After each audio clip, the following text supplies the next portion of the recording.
agravando todavía más la crisis del Consejo General del Poder Judicial. Anoche estuvo aquí una de las vocales progresistas denunciando que ahora mismo la presidenta del Consejo, Isabel Perelló, y uno de los vocales que propuso en su día Sumar, están haciendo pinza con los vocales conservadores, y de hecho han llegado esta semana a un acuerdo de reparto de las comisiones del Consejo General de Poder Judicial, por el cual la gran mayoría de las comisiones van a tener una mayoría interna de conservadores, y la comisión clave, que es la comisión permanente, que es por la que pasan todos los asuntos más delicados, donde se toman las decisiones más relevantes, esa también va a tener una mayoría conservadora, si esos dos vocales, presidenta incluida, no hubiesen votado con los conservadores, se podía haberle dado la vuelta al tema y haber hecho que esa comisión tuviera una mayoría progresista. Pues en denuncia de esto que ha sucedido, y para denunciar que Perelló, la presidenta, está volcándose, digamos, a llegar a acuerdos con el sector conservador, uno de los vocales progresistas ha amagado hoy con dimitir. Bueno, de hecho ha anunciado que dimite, ha anunciado que va a dimitir, y el resto de los vocales progresistas están intentando frenarlo. Es muy complejo, pero ahí dentro se está jugando mucho. Pedro Jiménez. José María Fernández Seijo, uno de los vocales de más peso del grupo progresista, ha transmitido a Isabel Perelló su voluntad de dimitir por, dice, el castigo al que la presidenta del Poder Judicial somete a su grupo. Ahora Perelló tiene que admitir la renuncia para activar el relevo con el primer sustituto en la lista de jueces elegido por las cámaras. El Consejo del Poder Judicial estalla después de que los conservadores impusieran un nuevo reparto de poder que les da el mando en el órgano de gobierno de los jueces. A los votos de sus 10 miembros se les sumó el de la progresista Perelló y el del vocal, también progresista, Carlos Hugo Preciado. Preciado, asociado a Jueces para la Democracia, ha estado en Ávila en el congreso de su asociación, donde algunos compañeros le han reprochado su pacto con los conservadores y le han invitado a dimitir. Él ha descartado hacerlo. Empieza una nueva etapa en el Consejo General del Poder Judicial con mayoría conservadora en la comisión permanente, que es la que dirige el órgano de gobierno de los jueces. Maraña. A ver, hay que decir que esto que está pasando, que efectivamente a mí me parece gravísimo, es decir, que se está trampeando absolutamente lo que fue un acuerdo de consenso para desatascar, después de 5 años y medio de bloqueo, en junio de 2024, pues la renovación del Consejo del Poder Judicial. Entonces se nos explicó que lo que se hacía era, empatar entre vocales de ámbito conservador y vocales de origen progresista, y había una presidenta de consenso, que hay que decir que además llegó en segunda derivada, porque lo que se proponía eran nombres masculinos, y precisamente por la obligación ya por la ley de paridad de que fuera una mujer, finalmente todo encajó para que fuera Isabel Perelló.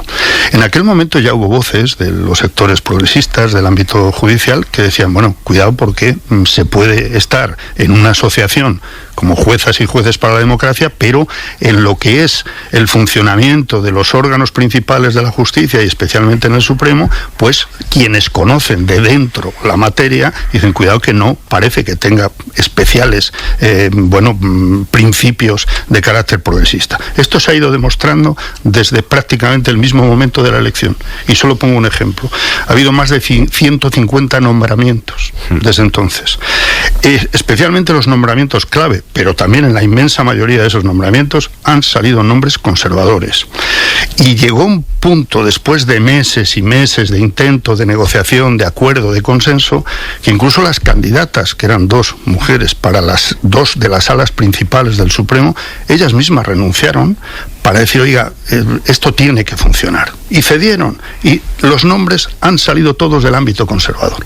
Es decir, aquel acuerdo que entendimos o quisimos entender, bueno, se desatasca después de un bloqueo absolutamente, a mi juicio, pues antidemocrático por parte del PP. Después de 5 años y medio se desatasca con un acuerdo que parecía el mejor de los posibles, pero finalmente se ha convertido en, una vez más, el retruécano para que quien controla las comisiones principales, los nombramientos principales, etcétera, es el grupo conservador, y con el beneplácito y la ayuda inestimable de la propia presidenta del Consejo del Poder Judicial. Lucía.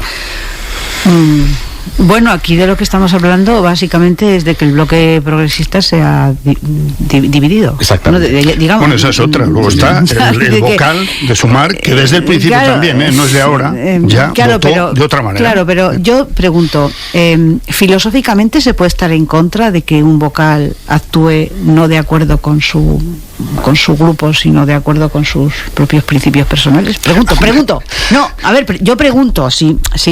O sea, pero porque Lucía, yo sé... siempre que no sea una constante que se contradigan los supuestos principios personales. Pero porque entonces, cuando hablamos de colectivos... yo lo que me planteo es la cuestión de fondo. Es decir, hay unos vocales del Poder Judicial que los partidos eligen en función partidista, es decir, claramente, y resulta que esa intención de los partidos, pues luego resulta que esto no es la primera vez que pasa en la historia, ¿eh? No.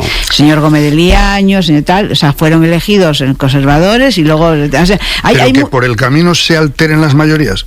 Pero es que las mayorías se alteran porque hay un bloque que digamos que se ha dividido. No, esto no es responsabilidad de los conservadores. No, cuidado, la presidenta decide también, con su voto también inclina la balanza. Claro, pero son las dos cosas. No, yo lo que digo es si es censurable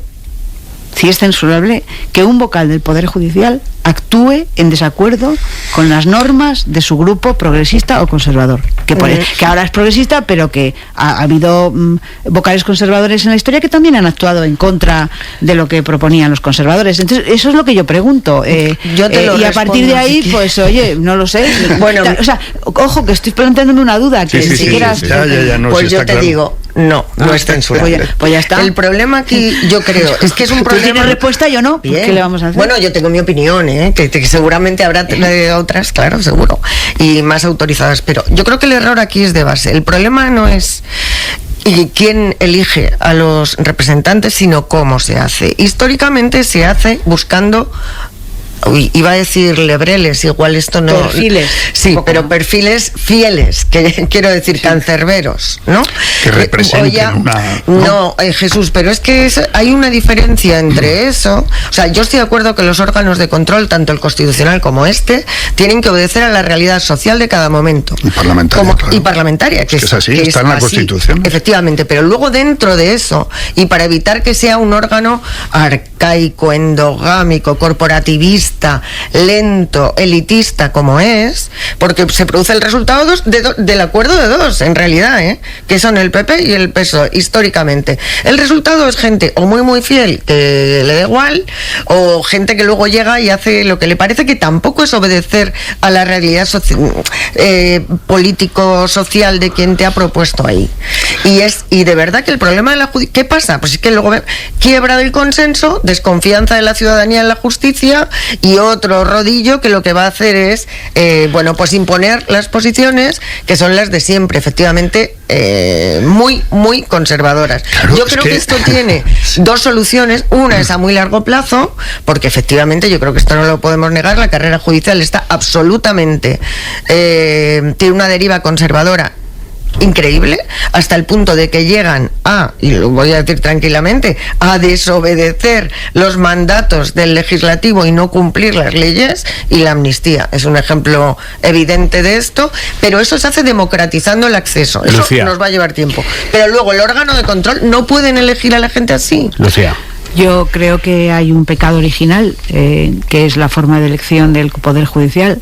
Yo entiendo perfectamente la tesis de que tiene que tener estación parlamentaria, ahí no me voy a meter, por supuesto, pero el problema no es las normas, sino cómo se aplican. Y creo que el Partido Socialista y el Partido Popular han gestionado muy mal este asunto, y que les estaría bien que les quitaran la posibilidad de elegirlo de esa manera. De esa manera, hombre, claro. Hombre, pero Jesús, si es que los progresistas están diciendo que hay dos traidores en su seno, hombre, por favor. Pero es que no estamos hablando... Un poquito hombre, por Dios, pero claro, que lo has nombrado para que fuera tan leal. Yo no recuerdo, si repasamos el historial de cuántas traiciones ha habido en el otro lado, y en el otro lado, para alterar mayorías, como está ocurriendo ahora. Que te digo que históricamente muchas, Jesús, que te lo digo en serio. Individuales, pero cuando había una mayoría que cambiaba de signo en el Poder Judicial, o que solo un sector, el conservador concretamente, después después, insisto, de un acuerdo que se supone desbloqueaba 5 años y medio de boicot al funcionamiento constitucional. Lo que yo me planteo es qué voluntad tiene un vocal progresista en dejar de ser progresista. Quedan 45 segundos y cortaré a quien tenga la palabra. No lo que digo es que estáis planteando el debate a la generalización, por decirlo así, al ámbito superior de cómo se debe funcionar, cómo se debe aplicar. Pero perdona, termino. Es que estamos hablando de la realidad de cómo se está funcionando desde que se llegó a ese acuerdo.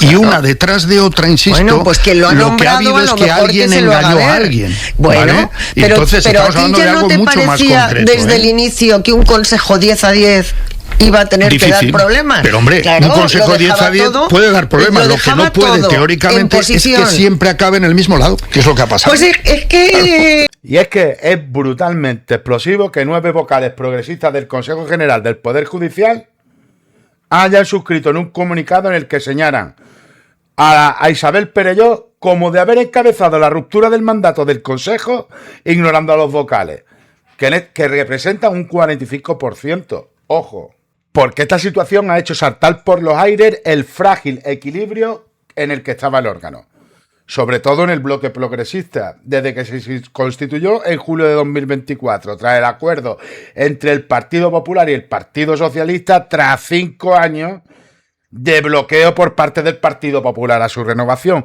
Ahora, casualmente, viene un tránsfuga. Ahora, casualmente, la Isabel Perelló con su voto desequilibra igual a mayoría conservadora. ¿Y qué ocurre? Que el Partido Popular, quien ha presentado este pasado viernes, tras la ruptura del bloque progresista en el Congreso del Poder Judicial, quien ha presentado una ley para que los jueces elijan a los jueces. Así lo comunicó el pasado viernes Cuca Gamarra, que defendió esta iniciativa, que sean los jueces quien elijan los jueces. Ahora que ya tenemos una gran mayoría, pues que los jueces elijan a los jueces.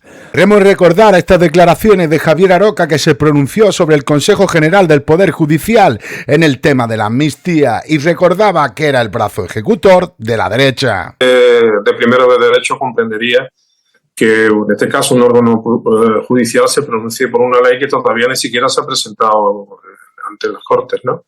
Eso por una parte, pero lo más grave de estos actores políticos que conforman el brazo judicial del Partido Popular y que no es que estén caducados, que están podridos. Cuando algo lleva 5 años caducado, lo más seguro es que esté podrido. Es que cuestionan la separación de poderes al inmiscuirse en una potestad, en un poder que solamente tiene el poder legislativo, que es quien legisla en este país, y es que además incluso desconoce el papel último de la Corte de Garantía, es decir, el Tribunal Constitucional, que es el que en todo sistema democrático, en el caso nuestro, decide si una ley es constitucional o no. Es decir, yo creo que el Consejo General del Poder Judicial, en su parte más conservadora, se quita la careta, hace un striptease final, no sé si una apoteosis, de despedida de, ciertamente, de una travesía en su papel institucional desgraciada y reconocible jurídicamente. Evidentemente, por eso me he referido antes a estos miembros del Consejo General del Poder Judicial como el brazo judicial del Partido Popular, pero lo verdaderamente extraordinario es que los jueces, a través de sus representantes, no tengan una posición crítica con respecto al órgano que en principio es su órgano de gobierno, según la ley del Poder Judicial. Es decir, los jueces mismos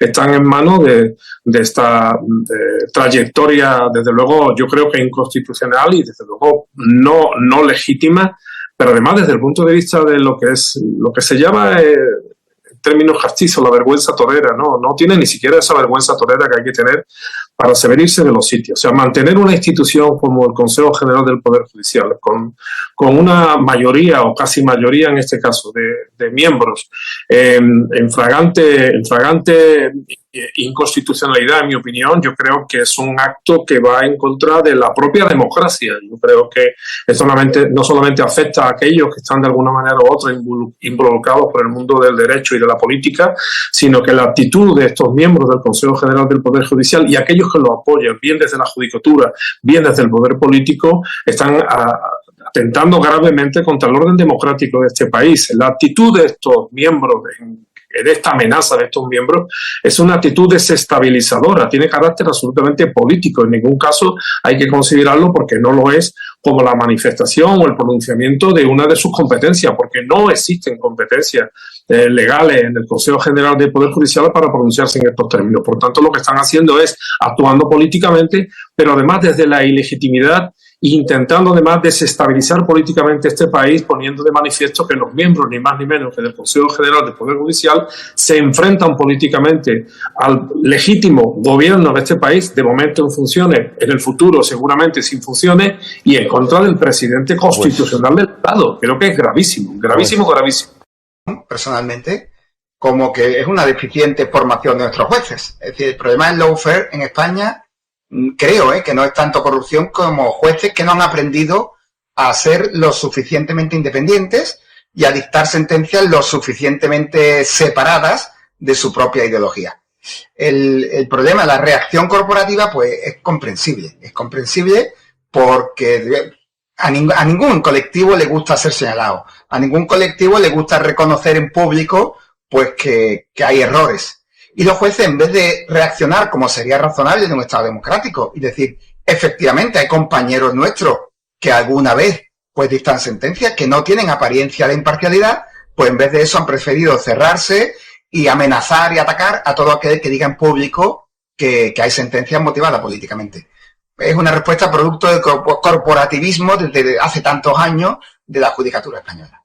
Hombre, yo creo que ni siquiera los más furibundos defensores de la judicatura española pueden pensar que cuando García Castellón, en plena negociación de investidura, en plena negociación de amnistía, descubre casualmente un día que el hecho de que unos señores corten un aeropuerto, eso es terrorismo. El hecho de que Puigdemont pusiera un tuit de apoyo es que él estaba en el ajo. Y que el hecho de que a un señor le diera un infarto quiere decir que Puigdemont es un terrorista y lo imputa el mismo día, hombre, seguramente el juez García Castellón está convencido de que está haciendo lo que es justo, pero no es casual que lo haga en ese momento. Eso es un acto político, aunque él no sea consciente, pero evidentemente es un acto político.